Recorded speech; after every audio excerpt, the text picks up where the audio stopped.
ओम नमः शिवाय। सभी भक्तों को जय श्री राम। गुप्त नवरात्रों में साधना सफल होती है या नहीं होती है, और होती है तो किस तरह होती है, किस तरीके से हमें नवरात्रों में व्रत रखना चाहिए, किस तरीके से साधना करनी चाहिए, ये सभी बातें आज मैं इस वीडियो में आपको बता रहा हूं। क्योंकि आप ही के द्वारा पूछा गया ये सवाल था कि क्या गुप्त नवरात्रों में हमें साधना करनी चाहिए, और करनी चाहिए तो क्या वो सफल होती है या नहीं होती है।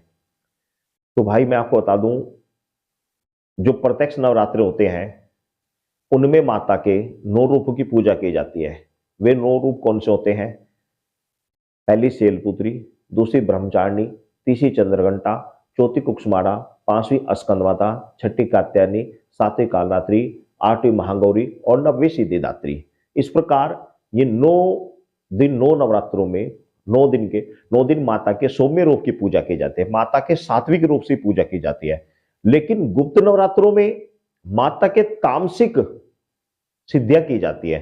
अब वो तामसिक शक्तियां कौन सी होती हैं? वो तामसिक शक्तियां होती हैं जिनमें माता काली, तारा देवी, त्रिपुर सुंदरी, भुवनेश्वरी, माता छिन्नमस्ता, त्रिपुर भैरवी, माता धूमावती, माता बंगलामुखी, मातंगी और कमला देवी। तो इस प्रकार ये माता महा माता के 10 रूप होते हैं जिनके गुप्त नवरात्रों में पूजा की जाती है। लेकिन इनके अलावा भी आप अन्य भैरव साधना, हनुमान साधना, अन्य कोई भी शक्ति की साधना आप गुप्त नवरात्रि में कर सकते हैं। गुप्त नवरात्रि का अर्थ ही गुप्त होता है। गुप्त नवरात्रि का नाम इसीलिए दिया गया है कि उसमें आप गुप्त साधनाएं करें, किसी को उजागर ना करें। गुप्त साधनाएं जो किसी को बताना नहीं कि मैं क्या कर रहा हूं, आप गुप्त साधना।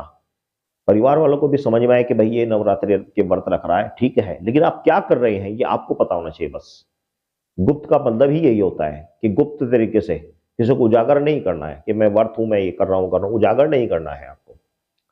आप गुप्त तरीके से आप साधनाओं को करें।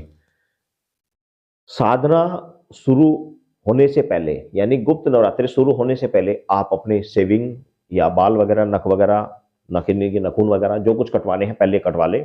उसके बाद 9 दिन तक पूर्ण रूप से आप इस चीज का पालन रखें, शुद्धि बनाए रखें। शुद्ध आप सुबह स्नान करें, नहाए धोए फ्रेश रहें, बिल्कुल साफ सुथरे वस्त्र पहने। लेकिन नख, यानी नखून वगैरह, नख के बाल, नाकों के, आंखों के, मस्तिष्क के या सर के, नाकों के, यानी कि मूछों के, दाढ़ी के, कहीं के भी बाल आपको नहीं कटवाने हैं। आपको पूर्ण रूप से सात्विक रहना है, शुद्ध रहना है, लेकिन बालों वगैरह को काटना बिल्कुल बंद रखना, और पूर्ण रूप से आपको ब्रह्मचर्य का पालन करना। और जिस सिद्धि साधना के लिए आप तैयारी कर रहे हैं उस साधना के प्रति आपको पूर्ण रूप से समर्पित रहना है।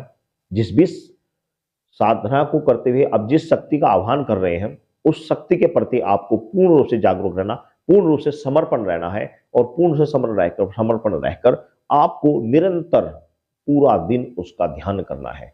ध्यान का मतलब है कि आप सुबह शाम जो पूजा करेंगे करेंगे, उसके अलावा जो निर्धारित संख्या है, जितना आपको जाप करना है उतना जाप करने के बाद भी चलते फिरते दिन में कार्य करते समय भी आप उसी शक्ति का ध्यान करते रहेंगे, उसी मंत्रों का जाप करते रहेंगे। किस तरह जाप किया जाता है, कितना करना चाहिए और किस तरह ध्यान किया जाता है, इससे संबंधित ऑलरेडी पहले मैंने बहुत सारी वीडियो पहले बनाई हुई है। आगे भी मैं इस विषय में बहुत सारी जानकारी आपको दे दूंगा कि ध्यान किस प्रकार करना चाहिए, किस तरह नहीं करना चाहिए। एक एग्जाम्पल मैं आपको बता दे रहा हूं। देखो, जिन व्यक्तियों का ध्यान लग जाता है, जो व्यक्ति ध्यान लगा बैठते हैं, लगा पाते हैं, तो वो ध्यान करना एक अलग चीज है, जाप करना एक अलग चीज है, और जाप और ध्यान करना ये भी एक अलग चीज है। आप चाहे तो जाप करते करते ध्यान कर सकते हैं, जैसे कि मैं करता हूं। उसके लिए आपको करना क्या होता है, सबसे बेस्ट तरीका होता है कि सांस को अंदर ली और उसके बाद थोड़ी धीमी आवाज से, जैसे कि ओम क्लीम कलिकनोम क्रीम कलिकनोम क्रीम कलिकनम क्रीम कलिकनम क्रीम कलिकनोम क्रीम कलिकनम क्रीम कलिकनम क्रीम कलिकनम क्रीम कलिकनम क्रीम कलिकनम क्रीम कलिकनम क्रीम कलिकनम क्रीम कलिकनम क्रीम कलिकनम क्रीम कलिकनम क्रीम कलिकनम क्रीम कलिकनम क्रीम कलिकनम क्रीम कलिकनम क्रीम कलिकनम क्रीम कलिकनम क्रीम कलिकनम। एक बार सांस लेने के बाद जितनी देर तक आप सांस को लंबे से लंबा खींच सकते हैं, जितनी ज्यादा से ज्यादा जाप कर सकते हैं, इस तरीके से जाप करें। इससे आप एक तो आपका मन भागेगा नहीं, इधर-उधर नहीं भागेगा, फोकस रहेगा, सांस के ऊपर फोकस रहेगा। ध्यान आप माता महाकाली का जिस भी देवी की आप साधना कर रहे हैं, जिस भी देवता की साधना कर रहे हैं, उसकी तरफ ध्यान रखें, मूर्ति सामने रखें, उसको देखते रहें या फिर आंखें बंद करके उसको देखने की कोशिश करें। ये तो होता है ध्यान लगाकर जाप करना, इस तरीके से आप जाप करें। तो ये इस तरीके से क्या होता है, इस तरीके से आलकस नहीं आता, लंबे समय तक व्यक्ति जाप कर पाता है। अगर आप आराम से बैठेंगे बिल्कुल शांत, उपासु जन जाप कर रहे हैं, वो तो हल्का हल्का होठ फड़क रहे हैं आपके, बस केवल हल्का हल्का उपासु जाप कर रहे हैं, तो इससे क्या होगा, थोड़ी देर में आप ध्यान लगाओगे कहीं वहां की बजाय कहीं और भाग जाएगा, आप कहीं और भाग जाओगे, सो वहां ये हो रहा था, वहां ये हो रहा था, वहां ये कर रहे थे, वहां ये कर रहे थे, तो ये भाग जाएगा, आप कंट्रोल नहीं कर पाओगे।